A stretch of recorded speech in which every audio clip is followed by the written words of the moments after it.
네, 오늘 말씀의 제목은 순종한 자에게 주시는 최고의 선물인데요. 모세의 이야기입니다.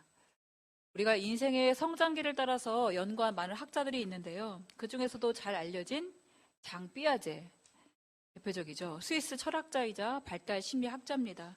어린이 인지 발달 연구로 1972년에는 노벨 신경과학상을 받기도 했어요. 감각 운동기, 전조작기 이런 어떤 어려운 용어가 있는데 그거를 바탕으로 이 사람의 영향을 받은 사람이 있습니다. 미국 심리학자 콜 버그는 도덕적 발달 이론을 제시해서요. 청소년기와 성인기까지 확장된 개념을 또 정립했죠. 그렇게 학자들마다 사람을 성장 발달에 따라서 유아기, 청소년기, 또 성인기, 노년기 이렇게 인생의 기술을 쭉 구분하고 있죠. 근데 우리가 수학을 학문적으로 배웠어도 우리가 평상 생활에서는 산수를 더 많이 사용하지 않습니까? 그런 것처럼 이런 학문적인 이론보다는 더 많이 회자되는 인생기가 있습니다. 어린 시절, 젊은 시절, 또 시절. 그렇죠. 어느 시절에 서 계십니까? 인생의 희노애락이 전부 녹아져 있는 이때를 다 담을 수 있는 말 같습니다.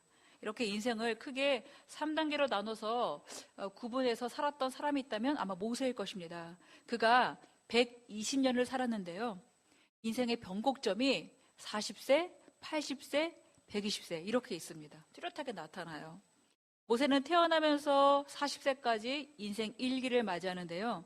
그는 태어날 때부터 레위인 부부 사이의 자녀로 태어나죠. 하나님 섭리 안에서 그의 인생이 시작됩니다. 당시 애굽 왕 바로가 2세 이하의 어린 자녀는 전부 다 죽이라고 그랬거든요. 히브리 족속은 히브리 남자의 전부 죽이라 명령해서 이 모세도 마찬가지로 이 죽음의 위기에 처하게 됩니다. 그렇지만 모세의 모친 요게벳이 갈대 상자에다가 아이를 담아서 나일강에 띄우죠. 아마 기도하며 띄웠을 것입니다. 여기 상자가 히브리어로 테바라고 하는데 이게 노아의 방주랑 같은 단어예요. 구약 성경에 딱 2번 사용되었는데 이 상자와 그다음 방주 두 군데 사용되었습니다. 노아의 방주에 탄 사람들은 어떻습니까? 홍수 물심판을 할 때에 하나님으로부터 구원받게 되었죠. 이 갈대 상자에 담겨진 모세가 나일강에서 구원받아서 바로 하나님의 구원의 일에 쓰임받게 되는 것이죠. 세상 사람들은 우연이라고 하지만요. 바로 하나님의 섭리로 모세를 넣은 갈대 상자가 나일강을 유유히 따라 흘러가지고 바로 바로의 궁궐에 이르게 됩니다. 마침 목욕하러 나일강에 내려왔던 바로 공주가 바로 그 갈대 상자를 물에서 건져내게 되죠. 열어보니까 바로가 죽이라고 명령했던 그 히브리 민족의 아이인 것입니다. 그럼에도 그 바로 공주가요, 이 아이를 자기 아들로 삼습니다.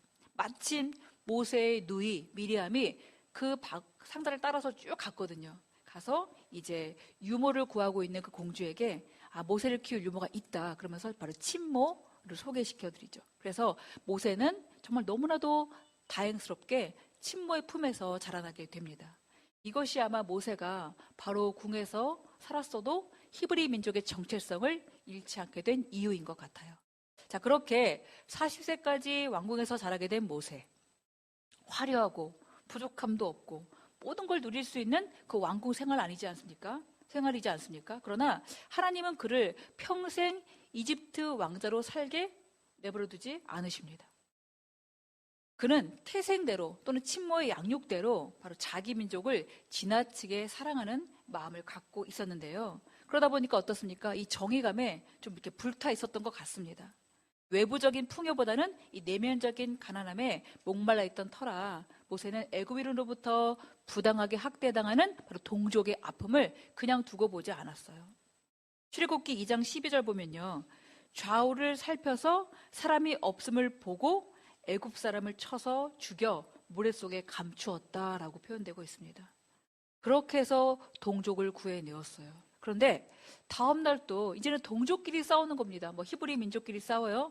자, 그 중에서 분명히 부당하게 행한 사람이 있어요. 그래서 모세가 또 이 정의의 봉을 휘두르게 되죠. 그랬더니 그가 말하죠. 누가 너를 재판관으로 삼았느냐? 네가 애굽 사람을 죽인 것처럼 나도 죽이려느냐? 결국 모세는 자신의 죄가 탄로난 것을 알고는요. 바로의 칼을 피해서 불이 나게 그 길로 광야로 도망합니다. 바로 이것이 그의 인생 첫 번째 시절인 바로 40세까지의 모습이에요. 신분으로서는 누가 봐도 세상 부러운 왕자였지만 그는 혈기를 죽이지 못한 열등한 민족에 그냥 한 사내로 치부되고 말았습니다. 그러나 하나님은 태에서부터 그를 애굽에 종살이하던 민족을 구원해낼 바로 민족의 지도자로 빚으셨고요. 바로 하나님의 비전을 가진 사역자로 부르셨기 때문에 그를 애굽 땅에서 살인자로 그냥 살게 내버려두지 않으셨다라는 것입니다. 하나님은 마찬가지로 우리도 택하시고 부르셨죠. 모세가 인생 3분의 1을 왕자로 살지만 그것이 그의 삶의 목표가 아닌 것처럼 우리도 왕자같이 성공한 삶을 꿈꾸고 어떨 때는 그것이 삶의 목표가 될 때도 있지만요. 하나님은 우리를 택하고 부르신 이상 그냥 왕자의 삶이 우리 인생의 목표로 살게끔 내버려두지 않으신다는 것입니다. 우리가 어떤 일을 하든 그곳에서 마냥 성공을 꿈꾸며 달려가는 그 한 사내로 내버려두지 않으시고요. 바로 하나님의 비전을 발견할 수 있는 자리로 필요하다면 그 삶의 자리까지도 옮겨버리시는 것입니다. 그래서 이 믿는 자들 마음 안에는 참 이상하게도 꺼지지 않는 바로 하나님의 정의감을 남겨두신다는 겁니다.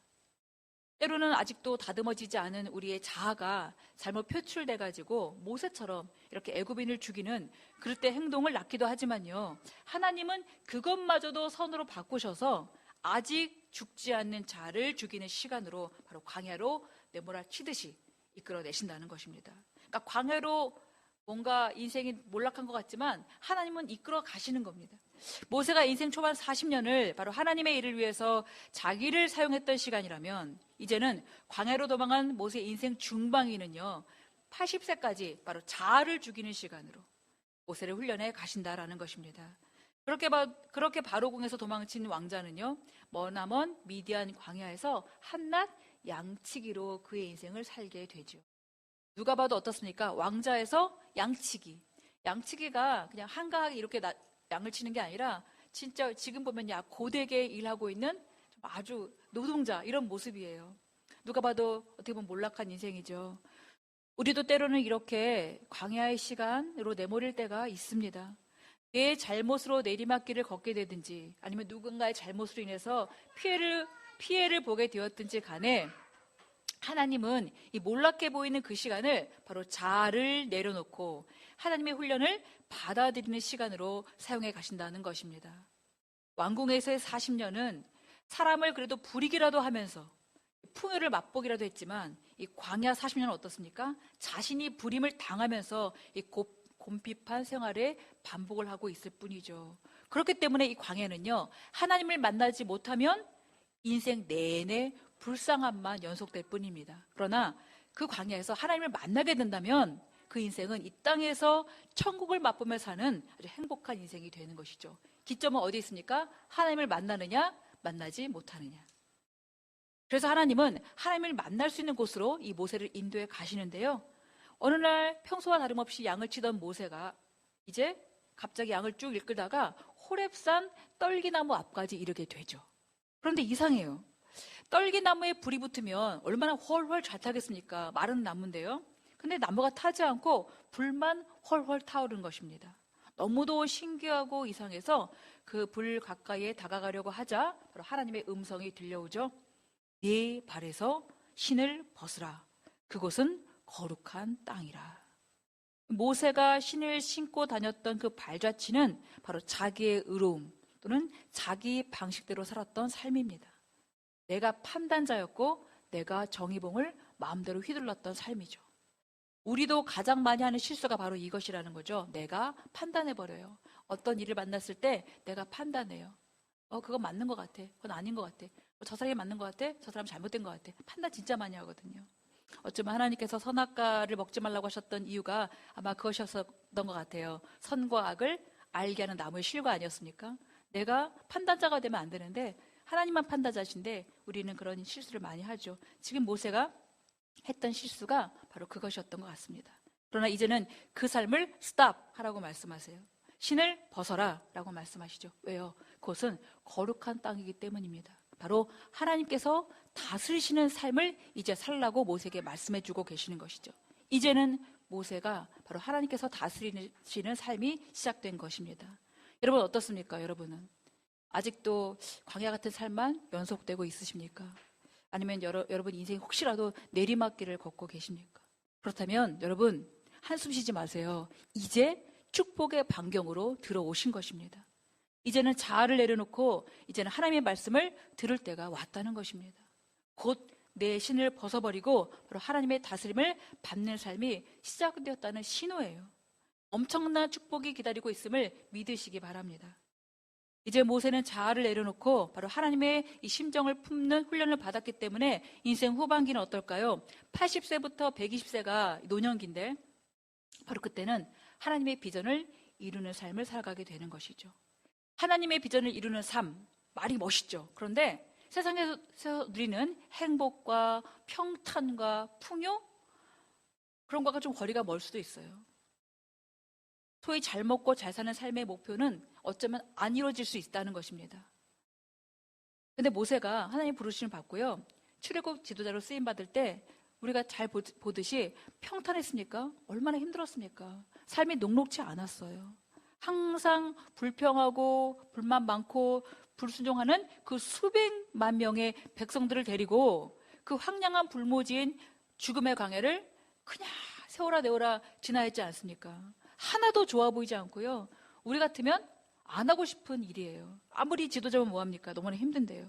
그런데 하나님의 심령을 계속해서 그 모세의 마음에 불어넣어 주시니까 모세는 그 길이 분명히 육체적으로는 괴롭고 힘들고 당장 내팽개치고 싶고 왜 내가 이 일을 해야 하는지 모르겠고 정말 손에 달랑 지팡이 하나 쥐어주셨으면서 이렇게 엄청난 일을 시키시다니 하면서 중도에서 포기하고 싶었겠지만서도요.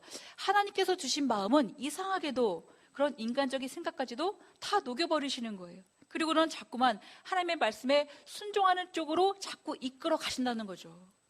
여기에 바로 하나님의 비전이 있습니다. 여러분도 이럴 때 있으십니까? 마음 같아서는 내 몸 편하다 치면은 그냥 안 하면 그만인 것을 하나님께서 자꾸만 마음 주셔가지고 하게 하시는 일들 말입니다. 뭐 어쩔 수 없습니다. 하나님의 심령이 풍성히 채워지니까 결국 그 마음은 어떻습니까? 하나님의 심령이에요. 가득 찼어요. 그러니까 하나님의 뜻에 맞는 일을 하게 될 때가 기쁜 거예요. 신기하게도.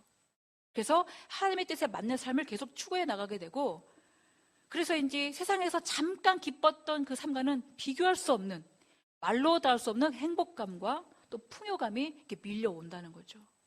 여러분 어떻습니까? 막 좋은 차를 샀어요. 너무 기쁘죠? 막 닦고 맨날 이렇게 아끼고. 근데 그것도 잠깐이에요. 금방 헌차되지 않습니까? 저도 핸드폰 아직 없구나. 핸드폰도 딱 최신 샀는데 얼마 안 가요. 막 닦고 했는데도 지금 뭐 헛것이 되어버렸죠. 그렇습니다. 그러나 하나님께서 주시는 이 기쁨은 말로 다 할 수가 없죠. 그래서 바울처럼 없어도 괜찮고 있어도 괜찮아요. 비천에 처했다고 낭망하지 않고요. 풍부에 처했다고 흥청대지 않습니다. 비천과 풍부가 우리의 삶을 좌우하는 기준이 되지 않는다는 것이죠. 모든 것이 그냥 하나님의 것이에요. 모든 일이 바로 하나님의 일이 되면 그냥 다 족합니다. 족하다 여기게 되죠. 그렇게 모세는 80세부터 120세까지 그 노년 40년을 자기 백성들을 노예에서 탈출시키고 거친 광야에서 불순종하는 백성들의 아버지가 되어서 그들을 약속의 땅으로 쫙 인도하다가 결국 어떻습니까? 여호수아에게 그 지도권 넘겨주고 요단도 건너지 못하고 요단 동편에서 그의 인생의 막을 내리게 되지 않습니까? 여러분 어떻습니까? 여러분 지금도 모세의 인생이 어떻게 보이세요? 고생 뒤늦겠네 이렇게 보이십니까? 여러분 모세의 출생과 성장기 인생 후반기를 쭉 보면서 그래도 어느 때가 가장 행복했다라고 생각하십니까?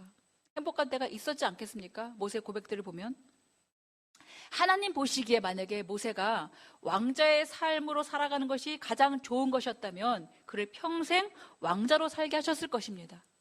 그러다가 모세는 아마 다른 애굽 왕들처럼 피라미드 안에 갇혀가지고 수백 년, 수천 년 미이라를 보러 오는 아마 관광객들의 관광거리가 되었을 것입니다.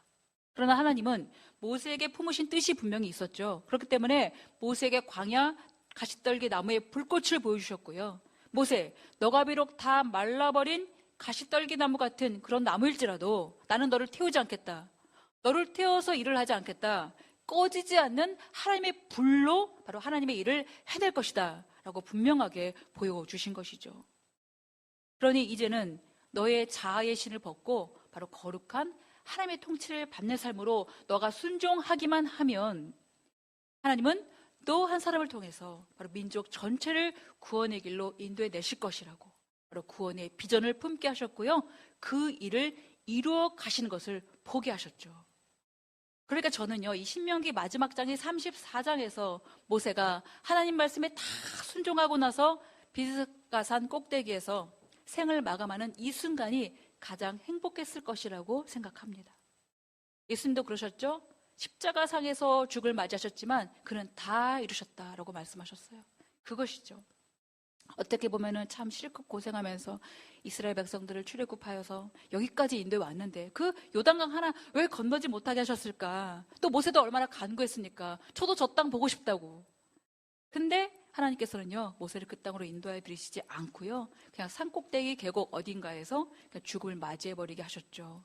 참 그냥 인생으로 보면은요, 불쌍해요. 우리도 만약에 누군가가 그렇게 살았다라고 그러면 여러분 어떻습니까? 참 복되다 하실 분 있으십니까? 안 됐다. 너무 가엾다. 무덤도 찾지 못하다니. 우리는 사람이 그래도 죽으면은 납골 땅에도 어디든 이렇게 다 안치하는데 너무 불쌍해 보이지 않습니까? 그러나 절대 그렇지가 않습니다. 다시 한번 보시기 바라요. 오늘 1절 보시면은 모세가 선 느보산의 비스가산 꼭대기는요, 뭐가 보이는지 아십니까? 길앗 온 땅을 단까지 보이셨어요. 이 단은 우리로 치면은 백두산입니다. 저 끝까지 전부 다 보여주신 거예요. 땅 끝까지, 경계선까지. 그리고 2절 보시면은 온 납달리, 에브라임과 므낫세 땅과 서해까지 유다 온 땅과 네겝과 종려나무 성읍, 그리고 여리고 골짜기 평지를 소알까지 보여주셨죠. 그 가나안 땅은 들어가지 못했지만 가장 높은 곳에서 가나안 땅을 이미 쫙 다 보여주신 거예요. 우리도 날씨 좋은 날 롯데타워에 올라가면은 그 인천 앞바다까지 보인다고 하던데 여러분 보셨나요? 그리고 통일전망대 가면은 그 북한 땅을 바라볼 때가 있어요. 이렇게 날씨가 좋을 때는. 그리고 그때 우리가 그 정도만 봐도 와 감탄하지 않습니까? 그런데 지금 모세가 보는 정도는요, 그 정도가 아니에요. 여기 보시면은 온 땅 계속 강조하고 있죠. 사람의 육안으로는 잘 볼 수 없는 그곳까지 바로 세세하게 바로 하나님의 시선을 모세의 눈에 넣으셔가지고 그거를 건너지 않고서도 보게 해주신 것이죠. 이것이 복입니다. 그리고 그 땅 어떤 땅입니까? 4절 보시면은 아브라함, 이삭, 야곱에게 맹세하여 그 후손에게 주리라 한 땅입니다. 주리라가요, 줄 것이다가 아니에요. 주었답니다. 이미 주신 땅이에요. 바로 약속의 땅을 보여주신 것이죠. 비전을 보여주셨고요, 약속의 성취를 보여주신 것입니다. 신명기 이 다음 책인 여호수아를 보게 되면은 요단을 건너서 그 땅에 들어가서 가장 먼저 하는 것이 무엇입니까? 결국 그 땅을 정복하는 것이에요. 정복 전쟁입니다. 가나안 땅에 있는 족속들과 계속 완전 정복할 때까지 끝까지 싸워야 돼요. 모세는 안 그래도 광야에서 그렇게 숱하게 고생했는데 또 들어가가지고 고생을 해야겠습니까? 그럼 무엇이 더 복일까요? 들어가는 것이 복입니까? 들어가지 않는 것이 복입니까? 요단 서편 땅, 즉 가나안 땅이 복입니까? 아니면 요단 동편 땅에 있는 것이 복입니까? 여러분, 미국에 사는 것이 복입니까? 한국에 사는 것이 복입니까? 그러니 가나안 땅도요, 결국 그들의 목적지는 아니라는 것이죠. 그게 약속의 땅이기 때문에 그 땅에 들어가야 되겠지만서도 모세가 거룩한 땅에서 그 신을 벗었듯이 그 땅에서 이스라엘 백성들이 거룩한 삶으로 살아가는 것이 목적이라는 것이죠. 그러나 우리가 역사를 미리 보고 알지만 성경에서 그들의 거룩한 삶을 성공했을까 실패했습니까? 실패하고 말았죠. 나라가 멸망되고 말았습니다. 우리에게도 동일하게 말씀하세요. 큰 평수에 살든 작은 집에 살든 큰 교회 다니든 작은 교회 다니든 그건 하나도 문제가 되지 않는다. 왕년에 잘 나갔던 때를 그리고 있다면, 나 왕년에 잘 나갔어 한다면요, 그건 어쩌면 세상 기준에서 말하는 거 아니겠습니까? 그러니 지금은 행복한 사람은 아닙니다. 여러분 인생을 한번 쭉 돌아보세요. 언제가 가장 행복했는가? 지금 하나님 아버지 앞에서 가장 집중적으로 말씀을 사모하여 듣고 있는 여러분 이 시간이 아닐까요? 내가 주인된 왕궁의 삶, 내가 주인된 광야의 삶, 너무 비참해요. 하나님이 주인 되신 광야의 삶, 이것도 그래도 복입니다. 하나님께서 주인 되신 천국의 삶, 이게 가장 큰 복 아닐까요? 하나님 품 안에서 누리는 영원한 안식, 바로 모세는 여기까지 간 것입니다. 7절 보시면은 모세는 죽을 때에 120세였고요. 눈이 흐리지 않았고 기력도 쇠하지 않았습니다.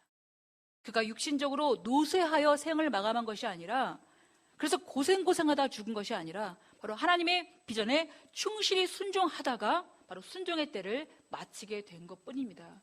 여러분들 이렇게 인생을 사시기 바랍니다. 모세는 하나님의 최고의 축복을 누렸고요. 하나님의 약속을 확실히 받았고 영원한 안식을 누리는 자로 가장 복된 인생으로 사는 사람입니다. 어느덧 2023년 오늘 마지막 날 우리가 앞에 와 있죠. 이제 내일이면 새해예요. 하루 차이로 24년이 됩니다. 실감 나십니까? 전 너무 실감이 안 나요. 눈 깜짝했는데 한 해가 갔습니다. 사랑하는 성도 여러분, 새해는 정말 행복하시기 바랍니다. 새해 복 많이 받으시기 바랍니다. 하나님의 축복을 최고로 누리고요. 하나님의 약속을 확실히 받고 또 영원한 안식을 누리시는 은혜가 있기 바랍니다. 왕궁이든 광야든 그 어디든 하나님께 온전히 순종하시는 자로 살아가시기 바랍니다. 내 마음대로 신고 살았던 신발 이제 벗으시고요. 이제는 거룩한 땅에서 살아가는 축복 있으시기 바랍니다. 새해는 모두가 바로 하나님의 다스림 안에 들어와서 하는 일마다 순종하면서 최고의 복을 누리며 사는 복된 인생 되시기를 간절히 바랍니다.